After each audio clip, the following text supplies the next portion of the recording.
Este es el día que hizo el Señor, y qué bueno que usted esté con nosotros y que juntos podamos adorarle a Él, que podamos estudiar su palabra, escuchar su mensaje y podemos también juntos adorarle cantándole algunas alabanzas. Vamos a comenzar leyendo un pasaje de las Escrituras en el libro de Hebreos, en el capítulo 1, versículos del 1 al 3. Acompáñenme.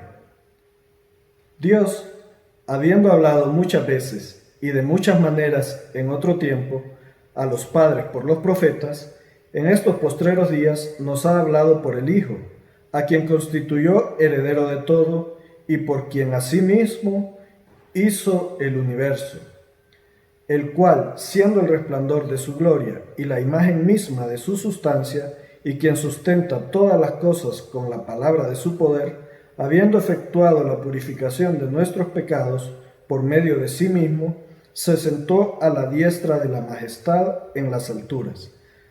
Qué bonito pasaje, ¿verdad? Qué hermoso, qué bellas noticias las que nos trae. Que Jesucristo ha pagado por nuestros pecados, que Jesucristo nos ha hecho limpios y nos ha permitido acercarnos al Padre. Oremos dándole gracias a nuestro buen Dios por lo que Él ha hecho por nosotros. Padre Celestial, gracias te damos. Gracias por lo que has hecho, por lo que nos has dado, Señor. Nos has dado a tu Hijo, al magnífico Dios, a Jesucristo, Señor, el cual ha pagado todos nuestros pecados y nos ha hecho dignos de ser llamados tus hijos. Gracias te damos porque siendo Él Dios, siendo Él igual a ti, Señor, no estimó eso como cosa que aferrarse y se acercó a la tierra y se hizo igual que un hombre, se hizo hombre y pagó el precio que los hombres debíamos de pagar para poder acercarnos a ti. Gracias te damos, Señor, por la magnificencia de Jesucristo y por el gran amor que nos has mostrado al pagar ese precio que nosotros nunca habríamos podido pagar. Gracias, Señor, por todo lo que has hecho por nosotros. Gracias por Jesucristo. Gracias por tu gran amor. En el nombre de Jesús oramos, Señor. Amén.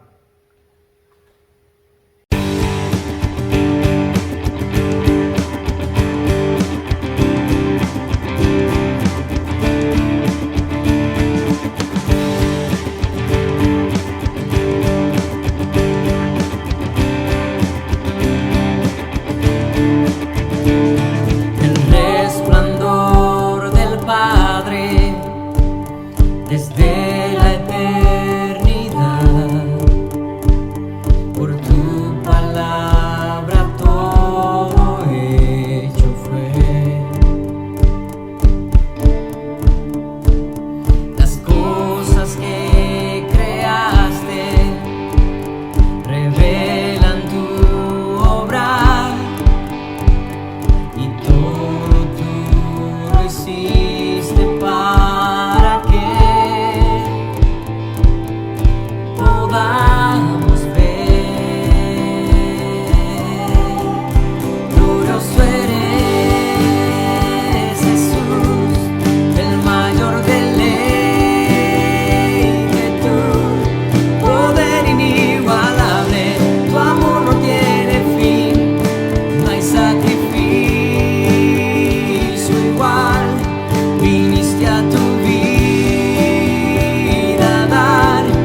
Buenos días, hermanos. Esta semana hemos estado aprendiendo de la providencia de Dios para Pablo, cómo lo cuidaba en cada momento. Teniendo eso en mente, leamos el Salmo 3, versículo 5. Yo me acosté y dormí, y desperté, porque Jehová me sustentaba. Oremos.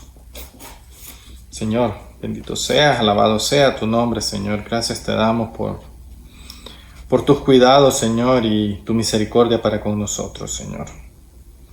Señor, te pedimos por la provisión y sustento, Señor, para nuestros hermanos y sus familias de impacto, Señor. Que podamos estar firmes, Señor, y sabiendo de que tú estás en control de todo. Señor, te entregamos nuestras vidas para que tú hagas de ellas lo que tú desees, Señor. En tu nombre santo oramos. Amén.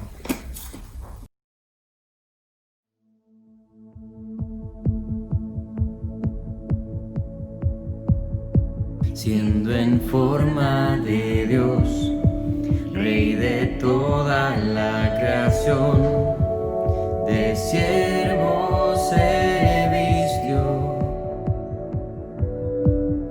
hasta lo sumo se humilló, sufrió la muerte en sumisión, horrenda muerte en una cruz.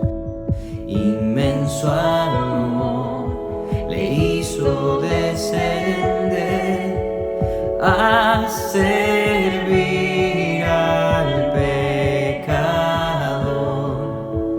Gracias sin igual, Cristo demostró, dio su vida a mi favor. Pon en mí la misma mente que hubo en Cristo, hazme un siervo para tu gloria. Tomaré mi cruz, te seguiré. Jesús, hazme un siervo para tu gloria.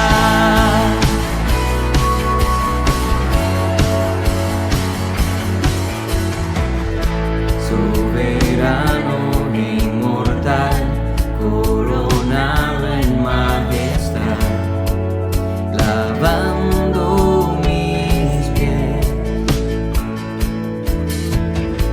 inocente de maldad, mas cargó mi iniquidad, tomando así mi lugar. Herido fue por mi transgresión y en silencio padeció por mi rebelión, sangre derramó por su muerte, vivo yo. Pon en mí la misma mente que hubo en Cristo, hazme un siervo para tu gloria. Tomaré mi cruz, te seguiré. Jesús, hazme un siervo para tu gloria.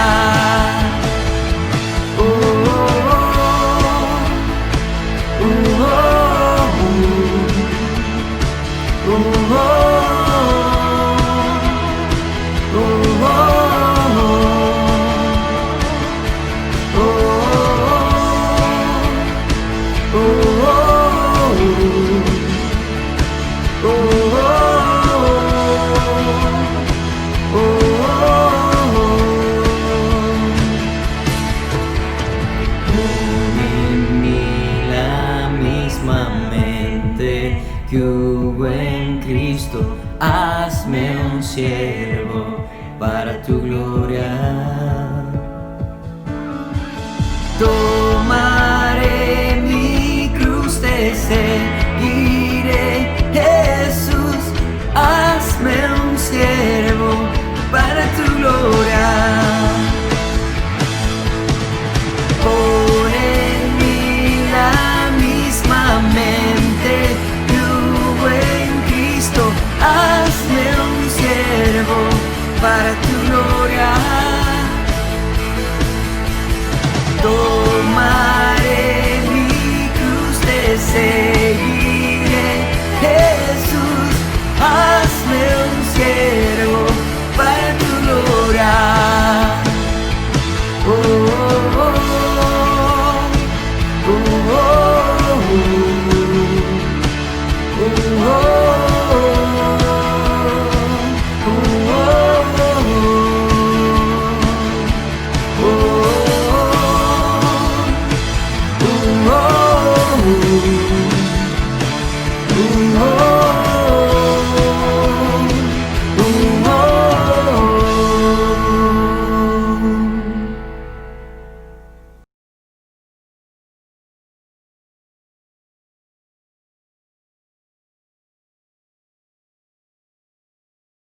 Buenos días, hermanos, qué bueno estar con ustedes otra vez. La verdad que estamos orando porque el Señor nos permita volvernos a ver pronto, ¿no? Estamos bien, hemos gozado de este tiempo haciendo nuestras reuniones en línea. Hemos visto cómo el Señor nos ha llevado más allá de nuestra ciudad, ¿verdad?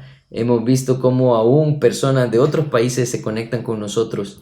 Y estamos muy agradecidos con Dios por la oportunidad. Pero saben, queremos verlos y sabemos que ahorita el gobierno está tomando decisiones para abrir la economía nuevamente y poco a poco sabemos que se va acercando ese día. Así que no pierdan el ánimo, sigan orando, porque sabemos que después de este tiempo de casi 5 meses de estar en confinados,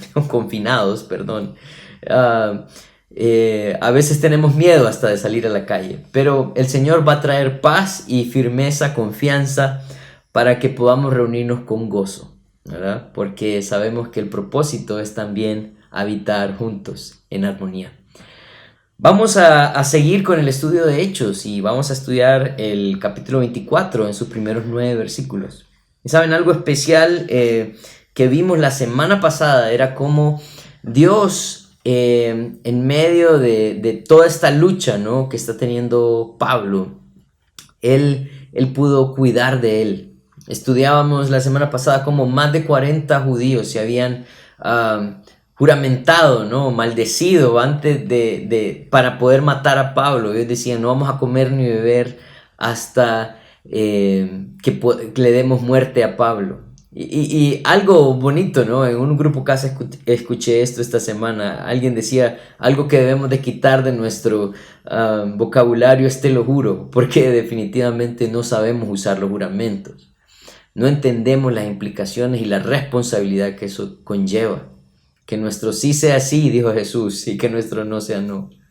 Pero otra cosa bonita que también escuché en el grupo casa esta semana es que otra palabra que teníamos que sacar de pronto de nuestro vocabulario es qué suerte, ¿no? Cuando a alguien le pasa algo bueno decimos qué suerte, ¿no? O qué mala suerte. Y tenemos que reconocer la providencia de Dios, que el Señor va orquestando todo en nuestra vida para poder también alcanzar el propósito por el cual Él nos ha llamado. Entonces, me gustó mucho, disfruté mucho la semana pasada y quiero decirles que cuando llegué al capítulo 24 y leí sus primeros 9 versículos, dije: ¿qué es esto, no?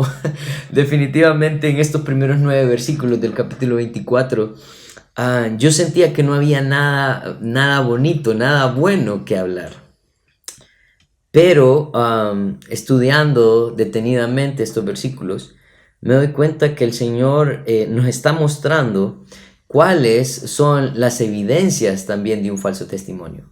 En estos primeros 9 versículos vamos a ver cómo el sumo sacerdote, algunos de los ancianos, y contratan a un hombre llamado Tértulo para ir a acusar a Pablo. Y en estos primeros 9 versículos lo que vamos a ver es que todas esas acusaciones, todas estas personas están llenas de mentira, de acusaciones que no pueden respaldar. Definitivamente yo sentía que no había nada bueno. Pero, ¿saben? Yo creo que nosotros tenemos que tener claridad cuáles son las evidencias de un falso testimonio. La próxima semana vamos a ver cuál es el poder de la verdad. Pero hoy vamos a estudiar estas evidencias de un falso testimonio. Así que mi deseo es que el Señor nos dirija. El deseo es que esta mañana pueda ser una mañana provechosa también.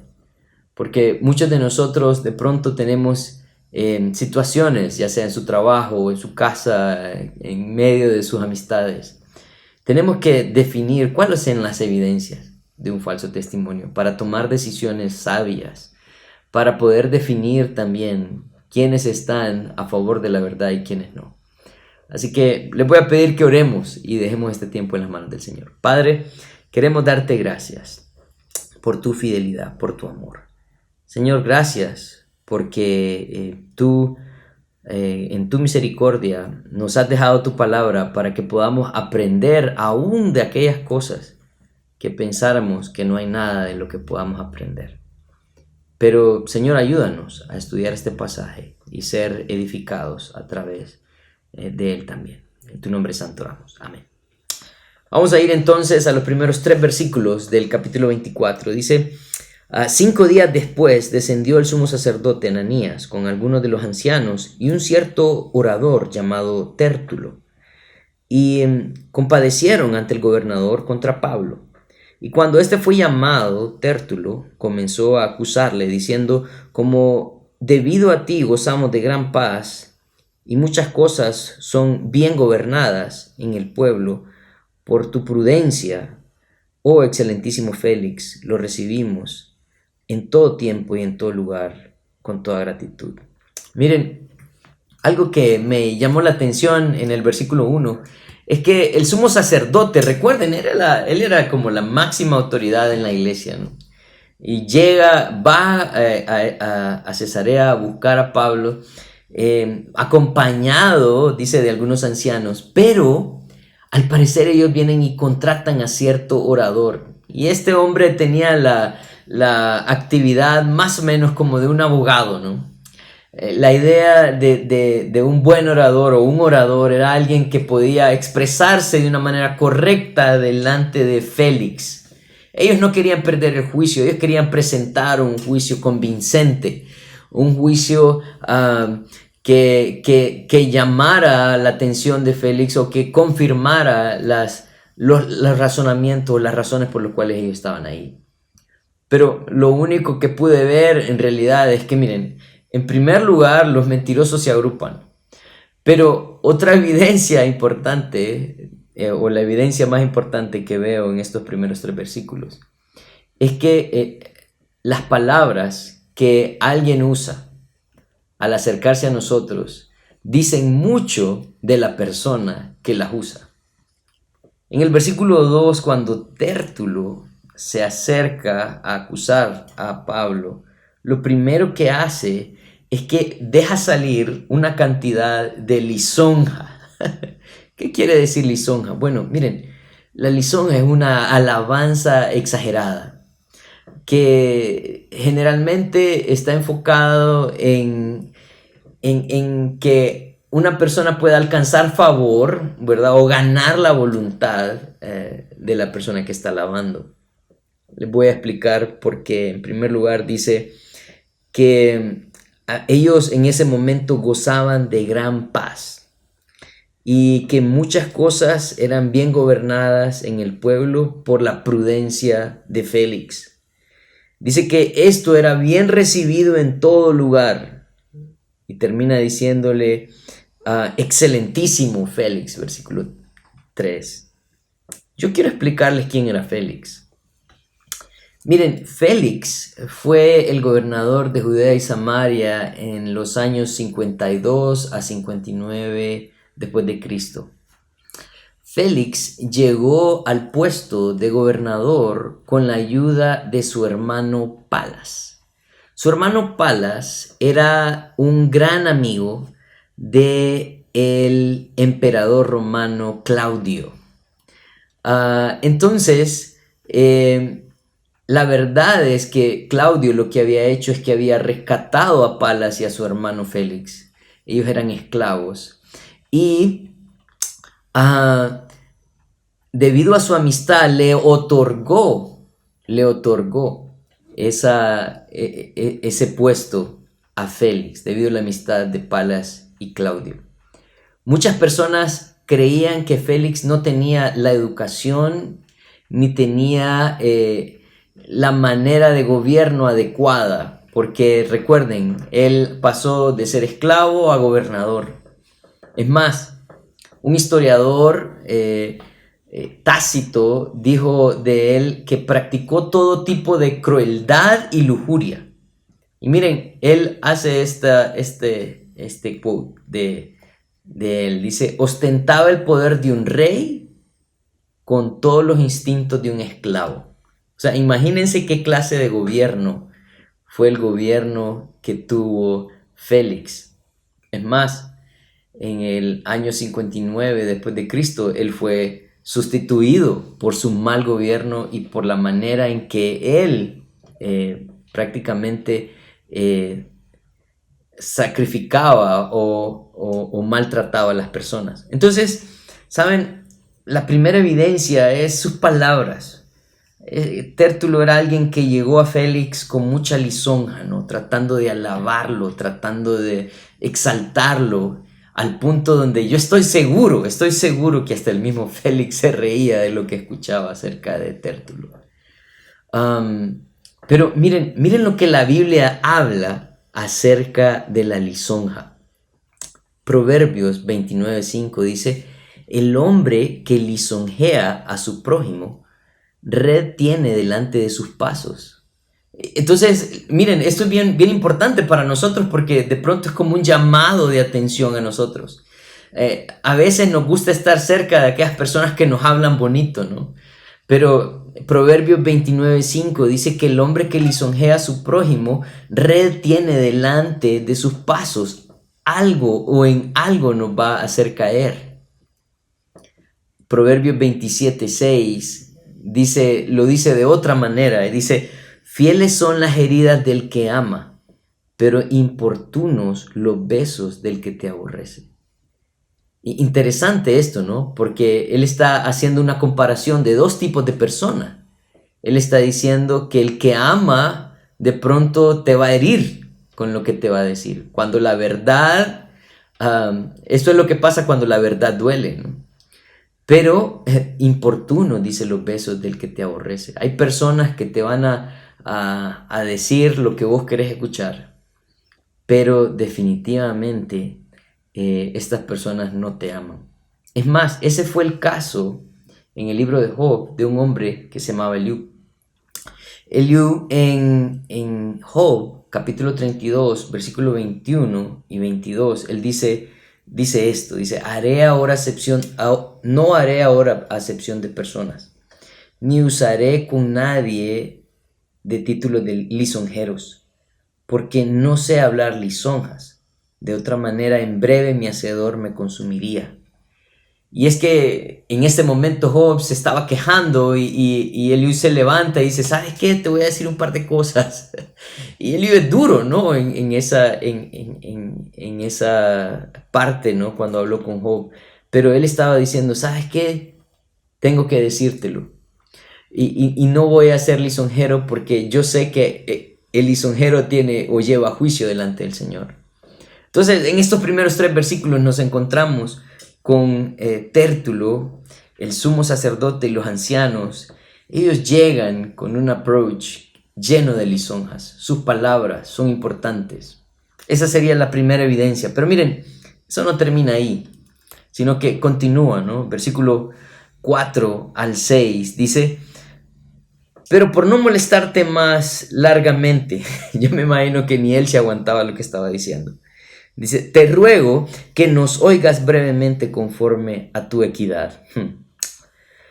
Porque hemos hallado en este hombre, que este hombre, es una plaga y promotor de sediciones entre todos los judíos, por todo el mundo, y cabecilla de la secta de los nazarenos. Intentó también profanar el templo, y prendiéndole quisimos juzgarle conforme a nuestra ley. Él viene y hace 3 acusaciones. El versículo 4 al 6, Tértulo se cansa de la lisonja y empieza entonces ahora a sacar sus acusaciones. En primer lugar, él viene y le dice en el versículo 5 que han hallado que este hombre, dice, es una plaga y promotor de sediciones. Miren, el título de plaga era más un insulto, ¿no? Era la idea de decir, este hombre es una enfermedad. Este hombre es como el coronavirus, ¿no? Nadie lo quiere. Y está diciendo, versículo 5, la acusación es que él es promotor de sediciones.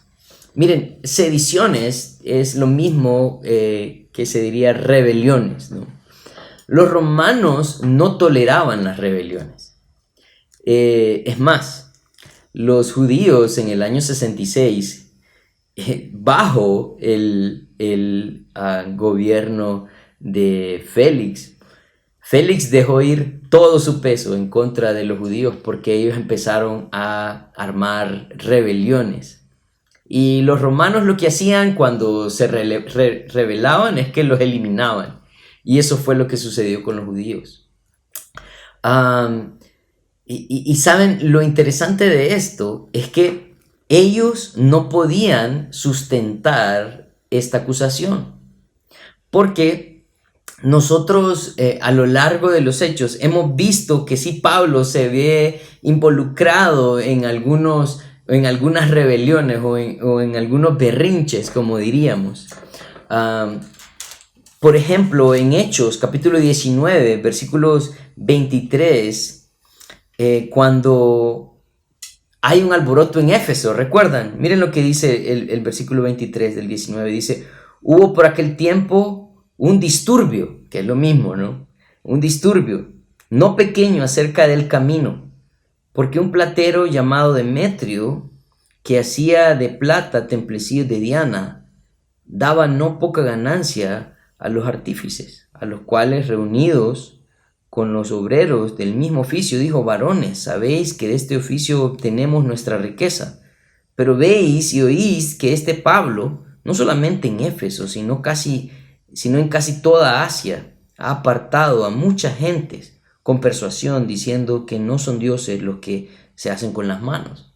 Entonces el alboroto se vio o se hizo no porque Pablo andaba promoviendo a las personas, sino porque Pablo andaba predicando el evangelio. Y la reacción de las personas cuando ellos escuchaban el evangelio y creían es que dejaban la idolatría. En los versículos anteriores, en el versículo 18, siempre el 19, dice que muchos de los que habían creído venían confesando y dando cuenta de sus hechos. Y así muchos, versículo 19, así muchos de los que habían practicado la magia trajeron los libros, dice, y los quemaron delante de todos. Y hecha cuenta de su precio, hallaron que era 50,000 piezas de plata. Entonces, la gente estaba dejando la hechicería, estaba dejando la idolatría, y eso los hacía perder el negocio. Eso los llevó entonces a levantar una revuelta en contra de Pablo, pero no era que Pablo estaba ahí. Es más, si nosotros vemos el versículo 29, dice esto, dice, y la ciudad se llenó de confusión, y a una se lanzaron al teatro, arrebatando a Gayo y Aristarco, macedonios, compañeros de Pablo, y queriendo salir Pablo al pueblo, los discípulos le dijeron, no le dejaron, perdón. También algunas de las autoridades de Asia, que eran sus amigos, le enviaron recado rogándole que no se presentase en el teatro. Entonces, más bien Pablo lo que estaba haciendo era quería ir a donde estaba la rebelión y aplacar la rebelión. Pero dice que algunos de los discípulos que estaban con ellos, y saben, lo interesante de esto es que algunos también de las autoridades de Asia, que eran amigos de él, le rogaban que no fuera. Entonces ellos no podían llamar a Pablo una plaga, porque al contrario, Pablo me había andado tratando de calmar a la multitud. Ellos no podían decir que Pablo andaba motivando rebeliones o sediciones, porque aún las autoridades de Asia andaban tratando de cuidar a Pablo, ¿no?, de las multitudes que se revolvían. Entonces, me llama la atención su primera acusación, ¿no?, porque ellos hacen la acusación, pero no tienen ningún respaldo para poder hacer esta acusación veraz. No solamente eso, sino que si regresamos a Hechos, capítulo 24, dice en el versículo 5 también, dice que él era cabecilla de la secta de los nazarenos. O sea, la segunda acusación que ellos hacen es que es cabecilla de la secta de los nazarenos. Y saben, el sectarismo era un delito para los romanos, porque la idea del sectarismo es que ellos formaban grupos rebeldes que iban a dañar al Imperio Romano. Es más, en capítulos anteriores nosotros encontramos que a Pablo lo confunden con un egipcio. Bueno, este egipcio era el que dirigía un grupo que estaba en contra del Imperio Romano. Entonces a él le dicen que es el cabecilla o uno de los cabecillas de la secta de los nazarenos. Entonces lo acusan de sectarismo. Ellos llamaban a la secta de los nazarenos lo que otros también llamaban el camino. La manera despectiva de llamar a los cristianos era secta de los nazarenos. ¿Por qué? Bueno, porque ellos pensaban que de Nazaret no podía salir nada bueno. Es más, cuando Jesús viene y llama a Felipe y a Natanael, miren, esta fue la discusión, ¿no?, que se vio en Juan 1, 43 al 46. Dice que al siguiente día Jesús quiso ir a Galilea, encontró a Felipe y le dijo: sígueme. Felipe era de Betsaida, la ciudad de Andrés y Pedro. Felipe encontró a Natanael y le dijo: hemos encontrado a aquel de quien escribieron Moisés en la ley y también los profetas, a Jesús, de José de Nazaret. Natanael le dijo: ¿de Nazaret puede salir algo bueno? Respondió Felipe: ven y ve. Entonces vemos que incluso todos los judíos pensaban que los nazarenos no valían la pena, no había nada bueno en ellos. Entonces, haciendo uso de Nazaret como un lugar no tan popular, ellos vienen de manera despectiva y dicen: de Nazaret lo único que puede salir es personas que andan en contra del gobierno de Roma. Otra acusación que no tenía ningún respaldo, no tenían evidencias de que esto había sucedido. Pero una tercera acusación se encuentra en el versículo 6. Dice: intentó también profanar el templo y prendiéndole quisimos juzgarle conforme a nuestra ley. Miren, si ustedes recuerdan, la acusación no fue que él trató de profanar el templo.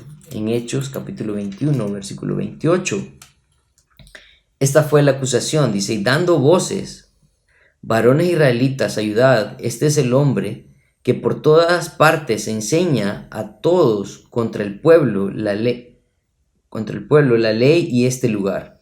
Y además de esto ha metido a griegos en el templo y ha profanado este santo lugar. La acusación es que, la primera acusación que hicieron es que él había metido griegos al templo y de esa manera había profanado el templo. Pero nadie había visto a los griegos nadie podía probar, ellos no podían llevar a nadie a que probara que Pablo había llevado a algunos griegos. Entonces vienen ellos y lo que hacen es que cambian la acusación. Y dijeron que intentó profanar el templo. ¿Cuál era la idea?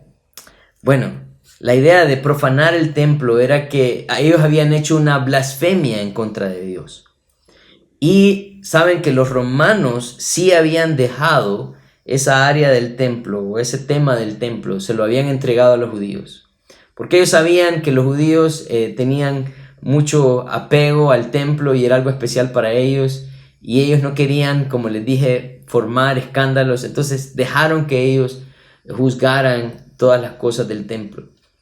En el templo, como les dije antes, en una prédica anterior, ellos tenían un rótulo que decía que todo extranjero que pasara del patio, ¿no?, al lugar santo iba a morir. Entonces, ellos vinieron y cambiaron la acusación. Ya no decían que habían griegos ahí, sino que habían dicho que él había profanado el templo. Nadie podía probar que él había profanado el templo, ¿verdad? Pero tampoco podían no probar que él no lo había hecho. Entonces era como una parte de astucia, ¿no?, en cuanto a la acusación que le hacían. Miren, algo importante entonces acerca de un falso testimonio es que todas las acusaciones que alguien lleve no van a poder ser respaldadas. Yo no sé si a ustedes les ha pasado, ¿no?, pero de pronto me han llamado a mí y me han dicho: Daniel, todo mundo está diciendo esto y esto y esto. Y cuando le digo o le pregunto: ¿y quién es todo mundo? ¿Quiénes son todo mundo? Y de pronto una persona llamó a esta persona y esta persona dijo: todo el mundo.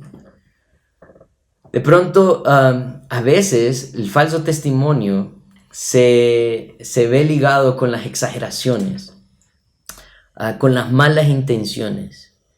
Entonces, para nosotros es bien importante definir quién tiene un falso testimonio.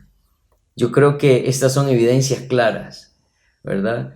Un falso testimonio va a tener acusaciones que no pueden ser respaldadas. Entonces, vemos definitivamente, ¿no?, ellos están tratando de ganar la atención de Félix, llevando un falso testimonio, pero no pueden respaldar nada de lo que están acusando a Pablo. Versículos 7 al 9, siempre el capítulo 24, vamos a ver nuestra tercera evidencia. Dice: pero intervino el tribuno Lisias, con gran violencia le quitó de nuestras manos, mandando a sus acusadores a que viniesen a ti. Tú mismo, pues, al juzgarle, podrías informarte de todas estas cosas que le acusamos. Miren, algo importante acerca de un falso testimonio es que las personas que tienen falso testimonio no van a aceptar la responsabilidad también que ellos toman en todo el asunto. En el versículo 7, ellos empiezan a culpar a Lisias. ¿Recuerdan que cuál fue la intención de Lisias? Bueno, en el capítulo 21, ellos estaban golpeando a Pablo. O sea, Lisias lo que hizo fue rescatar a Pablo de ser matado o acribillado a golpes por los judíos en el templo. Lisias manda entonces parte de su ejército para que rescaten a Pablo y así poder indagar cuál es el asunto. Ellos están culpando a Lisias entonces, que Lisias con gran violencia le quitó de sus manos. Lo que ellos no están diciendo es que con gran violencia habían golpeado a Pablo.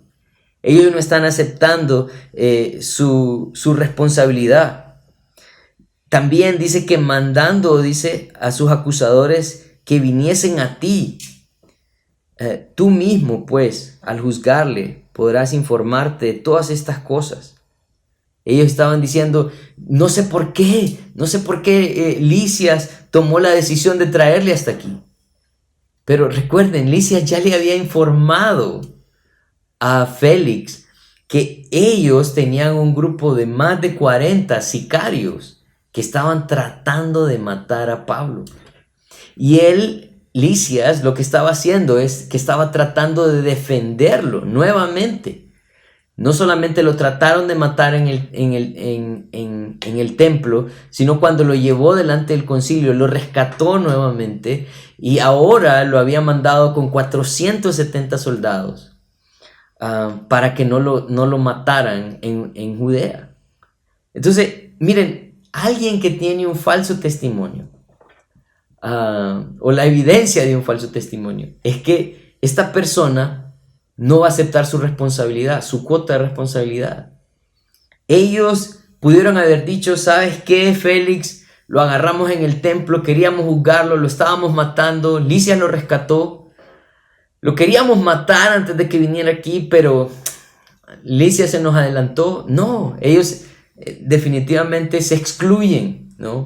Y se hacen las víctimas en esta situación. Miren, personas que lleguen con lisonjas, personas que lleguen con acusaciones falsas y que no acepten su responsabilidad. Nosotros tenemos que tener mucho cuidado, mucho cuidado. Pero ¿cuál fue la actitud de los judíos? Porque recuerden, todo este trabajo era el trabajo de Tértulo. Todo esto es lo que está diciendo Tértulo. Pero miren lo que hacen los judíos. Versículo 9 dice, y los judíos también confirmaban diciendo ser así todo. Definitivamente ellos no estaban representando al Dios que adoraban. Ellos se habían confabulado con un abogado mentiroso que estaba lleno de lisonja, que estaba llevando acusaciones falsas y que no admitía la responsabilidad también que ellos tenían. Así que yo creo que para nosotros, ¿no? Como les decía, yo sentía que no podía enseñar nada bueno de estos versículos, pero definitivamente para nosotros nos queda una parte bien importante que debemos de pensarlo y debemos de tener mucho cuidado. ¿Saben por qué? Porque las personas que llevan falso testimonio siempre se van a agrupar para agarrar fuerzas, porque su testimonio por sí solo no es suficiente. Eso fue lo que hicieron los judíos con Tértulo. Entonces, debemos de tener mucho cuidado de no caer en esta trampa y llegar a ser personas que apoyemos falsos testimonios. Tenemos que ser personas verdaderas, que nos paremos a la par de la verdad y que vivamos conforme a la verdad. Otra cosa importante, una acusación que carece de pruebas es simplemente una buena excusa para hablar mal de las personas. Miren, si no te consta, no repitas. Si no te consta, no sigas llevando esto, ¿no?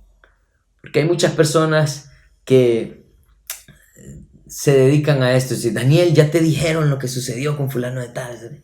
¿Y a vos quién te dijo? Bueno, eso fue lo que escuché. Nada. Miren, una acusación que carece de pruebas siempre será una buena excusa para hablar mal de las personas. ¿Por qué? Porque la verdad está respaldada. Siempre está respaldada. Y sus testigos siempre son personas veraces. Tengamos mucho cuidado. Mire, la manera como manejamos nuestros conflictos será un reflejo de dónde está puesta nuestra confianza. Esto es algo bien importante para nosotros. Porque miren, ellos querían alcanzar su fin, no importando el costo. Si ellos tenían que juramentarse para matar a Pablo, si ellos tenían que ir a mentir delante del gobernador, ellos lo iban a hacer. Su esperanza estaba puesta en los hombres, para que los hombres le trajeran los resultados que ellos esperaban. Esto era un reflejo de dónde estaba puesta su confianza. Nuestra confianza debe estar puesta en el Señor, y Él es nuestro juez. Nosotros debemos de vivir conforme a la verdad. ¿Y saben qué? Algo que Jesús dijo, que la verdad nos liberta. La verdad nos hace libres. Entonces, hermanos, el deseo nuestro como iglesia es ser una iglesia que, en primer lugar, esté delante de la verdad, y que la manera en cómo manejemos nuestros conflictos siempre sea una evidencia de dónde está puesta nuestra esperanza. Que el Señor nos ayude entonces a ser una iglesia fiel, a ser una iglesia verdadera, a ser una iglesia llena de miembros que están luchando por vivir y ser verdaderos. Vamos a orar. Padre, queremos darte gracias por la oportunidad que hemos tenido esta mañana de poder estudiar este pasaje y darnos cuenta, Señor, de que definitivamente los judíos se habían extraviado de adorar a Dios de la manera correcta, porque su vida no lo evidenciaba. Señor, el anhelo nuestro es que nuestra vida sea la evidencia más clara del Dios que adoramos. Ayúdanos, Padre, entonces, a manejar los conflictos de manera correcta, porque definitivamente son una evidencia de dónde está nuestra esperanza. Gracias, Padre. En tu nombre santo oramos. Amén.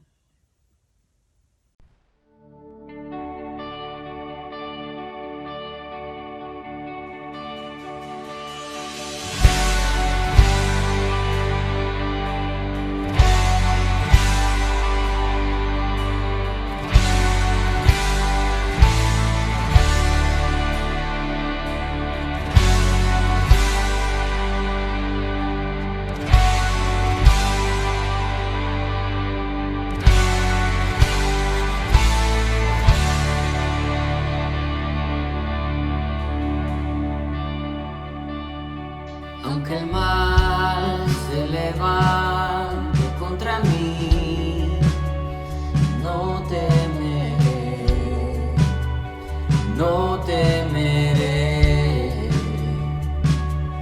Y aunque vea mi carne perecer, no temeré, no temeré.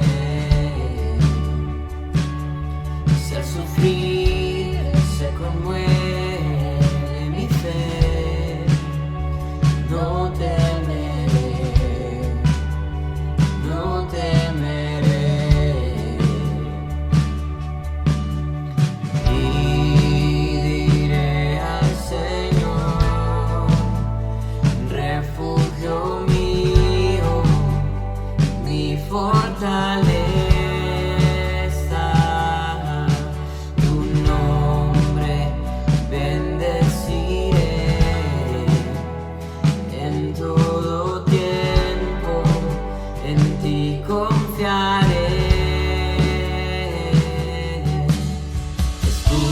Alrededor de mí, no temerá mi corazón, las salvaciones del Señor. Mi vida escondida está en Cristo por la eternidad, las salvaciones del Señor.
Buenos días, hermanos, es un gusto poder estar nuevamente con ustedes, poder disfrutar de ese tiempo de la palabra de Dios, ver cómo Dios ha cuidado de la vida de Pablo en ese tiempo y saber de que Dios tiene cuidado de cada uno de sus hijos en todo tiempo, principalmente en el cual nosotros estamos. Quiero recordarles que la semana pasada nosotros comenzamos un taller de discipulado. Todavía ustedes pueden ser parte porque hasta este martes nosotros vamos a ver el método del 1 a 1. Si ustedes quieren ser parte, entonces avísenos a uno de nosotros para poder mandarles la invitación, para poder mandarles el link del Zoom y que ustedes puedan accesar y conocer más cómo poder discipular a otros, principalmente a través del 1 a 1. El próximo 8 de agosto nosotros tenemos una conferencia de damas también. En la parte de abajo va a aparecer un link en el cual ustedes pueden accesar porque tenemos un cupo limitado y ustedes tienen que anotarse para poder ser parte de esta conferencia. Para todas las damas que quieran ser parte, recuerden de anotarse en la parte de abajo. También del 28 al 30 de agosto por nuestros canales de YouTube vamos a tener la conferencia de jóvenes limpios de corazón. Esta conferencia va a ser principalmente para adolescentes, para jóvenes universitarios y jóvenes profesionales, pero todos pueden ser parte y escuchar lo que Dios tiene para nosotros en ese tiempo. Recuerden de invitar a otras personas para que puedan ser parte de la palabra de Dios y puedan aprovechar su tiempo en ese tiempo de pandemia.